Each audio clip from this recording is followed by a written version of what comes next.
One humid night, when the moon was full but hidden behind thick clouds, Freddy snuck out of his village, leaving behind the laughter and whispers of his pack. The jungle was not kind to those who wandered alone, especially young wolves without the protection of their families. But Freddy was determined. The trees around him seemed to stretch for miles, their leaves creating a dense roof that made it impossible to tell whether it was night or day.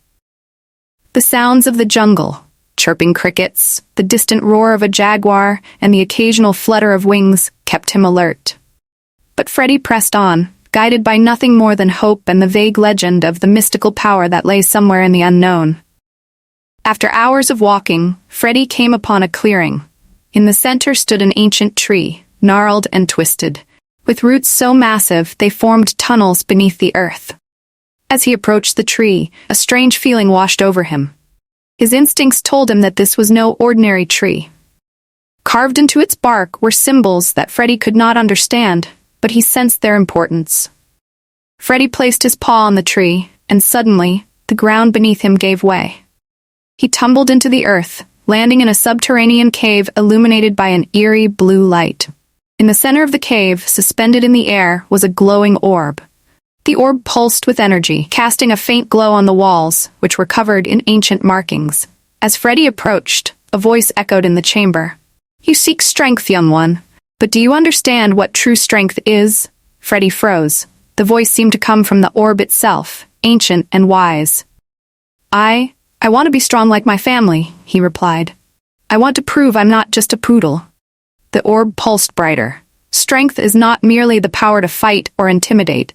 It is the courage to face your fears, the wisdom to choose the right path, and the kindness to protect those who are weaker than you. Freddy blinked, unsure of what to say. "But I need to be strong to be respected," he argued. "Respect is earned through actions, not appearances," the voice responded. "You will face trials in this jungle, young wolf. Only by embracing your true self will you find the strength you seek." Before Freddy could reply, the orb dimmed, and the cave plunged into darkness. When Freddy awoke, he found himself back in the jungle. The air was thick with humidity, and the trees loomed taller than before. But something felt different. He felt different. Though still in his poodle form, he felt a strange sense of confidence, as though the words of the orb had unlocked something inside him. Determined to prove himself, Freddy continued his journey. He soon encountered his first challenge, a narrow ravine with a fast-moving river below.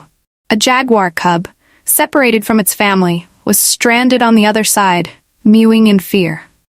Freddy's first instinct was to ignore the cub. After all, he had his own problems to worry about. But something tugged at his heart.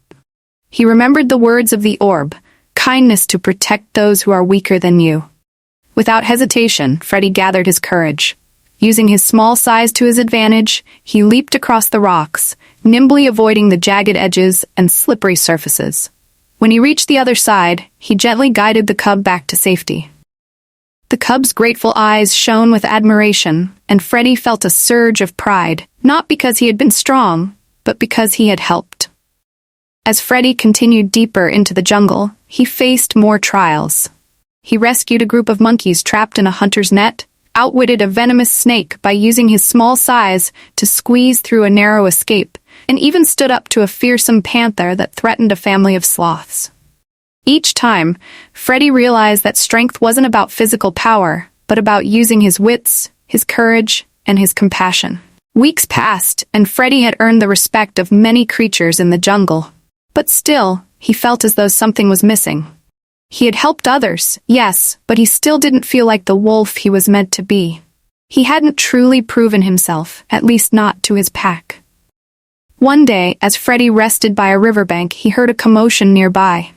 Curious, he followed the noise and discovered a terrible sight. His pack had ventured into the jungle, and were now surrounded by a group of rogue wolves, much larger and stronger than they were.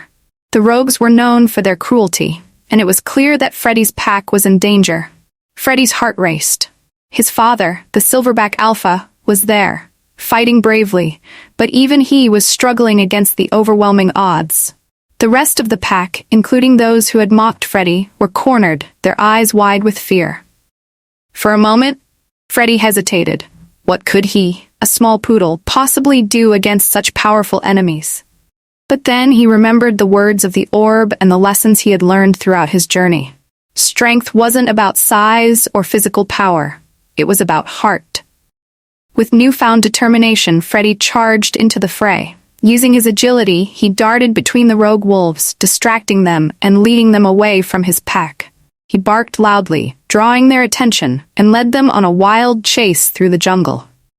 The rogues, confused and frustrated by Freddy's speed, eventually became disoriented and scattered, unable to keep up with his clever maneuvers. When Freddy returned to the clearing, the rogue wolves were gone, and his pack was safe. His father looked at him with pride, and the other wolves who had once mocked him now gazed at him in awe. "You saved us," one of them said, disbelief in his voice. Freddy smiled, not needing to say anything. He had proven himself, not by being the strongest or the most intimidating, but by being brave, smart, and kind. Weeks passed, and Freddy had earned the respect of many creatures in the jungle. But still, he felt as though something was missing. He had helped others, yes, but he still didn't feel like the wolf he was meant to be. He hadn't truly proven himself. At least not to his pack. Freddy's journey had changed him in more ways than one. When the next full moon rose, he stood before his pack, ready for his transformation. But this time, something was different. As the moonlight washed over him, Freddy didn't become a poodle. Instead, he transformed into a majestic wolf, his fur shimmering silver like his father's. But even as he stood tall in his new form, Freddy knew that it wasn't the transformation that mattered. He had been 200% wolf all along, when he rescued the jaguar cub, when he outwitted the snake, and when he saved his pack from the rogue wolves. His true strength had always come from within. As the jungle echoed with the howls of his pack, Freddy looked up at the moon, his heart full. He had learned that being 200% wolf wasn't about appearances or power. It was about the courage to be yourself, the wisdom to help others, and the kindness to protect those in need. And in the end, that was what made him a true wolf.